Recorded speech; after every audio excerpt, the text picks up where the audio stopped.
Congratulations. Thank you, sir. How's the nose, by the way? Sorry, you guys were like behind the cameras, so it was like I wanted to say hi, but my nose is fine. I mean, it's not fine. They gave me a suspension until I get cleared. I think it's just swollen because I have a really strong nose. Oh, you have I have a really strong face. Like I can take shots like a motherfucker. How was his power? Are the cameras on yet? Yeah, we're going. Oh, we're interviewing? We're going, baby. I didn't know. I was just talking. I knew he had power, man. I'm sure he did. I mean, top 15, and he's got all them muscles, very similar body style. But I knew that that's all he wanted was the right hand.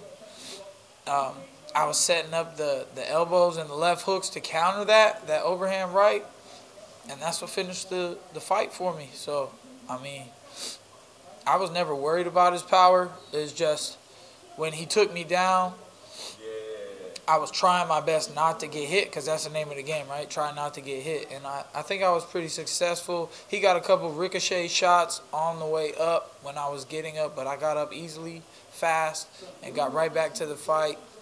I think he was taking too long to get back to me, man. Maybe it's time for him to hang up the gloves. I'd be happy to be his last fight. Maybe he'll come back and beat somebody up. I don't know.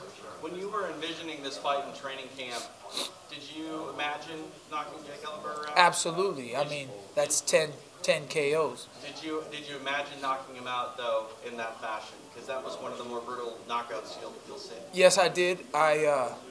If you look in the first round when he threw the overhand right, I tried to duck it and throw the right elbow at the same time to make him run into it because I've been setting that up.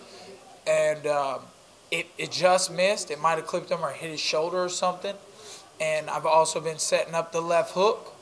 And not everything I throw, I try to touch him a little bit to set up my power shots. But when I throw power, man, people go down. That's the way it's always been. Describe what it felt like when you hit him with that elbow. Did you know that the lights were off before you hit the floor? Yes, I did. I looked right at him, and I knew. I mean, I didn't even feel the elbow. It was so smooth, so swift. I was just standing there in the clinch, and I was like, oh. And it just breezed by like the wind. And then I looked at him, and he was standing straight up, like he went like this, and his eyes closed, and he just leaned back, and I wished him good night. He's a long-time veteran in mixed martial arts. Obviously, there's some trash talk coming into it. Was there any concern on your behalf for Jake when he was prone on the mat like that in contact? I mean, man, y'all hear how I talk and how I talk about these people. I don't think I'm the guy that's going to be the first dude to kill somebody in the UFC. I think that I have clean knockouts. And with a clean knockout, people go to sleep, but then they wake up and he'll heal up. He'll be fine. You know what I mean? People do this. We get hit every day. I've seen bad knockouts before. If that were to happen, man, I mean, I always pray for my protection, their protection, but I pray for victory too. You know, I got to win, so that's how I win. That's how I do it. At the end, you had went over to the camera and you mentioned something like, you either predicted it was to be the elbow or maybe you've been talking about the elbows. What was that you said? That's exactly what I've been training to do. I said I've been setting those things up. I knew it was going to be the left hook and the right elbow, and it was, both of them. Technically, I mean, the left hook started that. It probably had him dazed standing in the clinch with me. He didn't expect a short elbow. I don't know if I've ever seen an elbow KO like that from anyone. Maybe the one Silva did in a different organization, but I mean, I'm proud of myself for that, man. I worked hard for this. Back to the gym. Let's go. We got to keep climbing. Do you think you've done enough to secure yourself the knockout of the night? Yeah, definitely. I mean, we'll see. There's a couple fights left. Unless somebody does like a backflip kick to the head and knocks somebody out. I did something. I said on USA Today that I'm going to do things and use my imagination, do stuff that nobody's done or been doing. And that's what I did tonight. I came out there and I tried to kick him right in the face in the first round. I did everything I said I wanted to do tonight. Everything I said after the fight, everything I did after the fight. Shout out to BJ Penn and GSP because I smacked my face like BJ Penn used to do. And I did the windmill better than GSP used to do it, but I still like you, little GSP. And, you know what I mean? I said and did everything that I said and I wanted to do. So I'm really proud of myself, man. You know, it's getting harder now. Let's go. I got to fight somebody better now. So I'm just gonna go right back to the gym and keep working, man. You've got some messages for welterweight legends. Do you have a message for the rest of the welterweight division, the active fighters that might be standing in front of yourself soon? Here I come. They see me. They don't want to fight me. They don't want to get hit with that power. Alan Jouban did well. He ran. He moved. He ran real fast. But you know what? I went in that fight with a game plan, and I usually don't do that. My game plan is usually I don't know. I was trying to be a different type of fighter in that fight.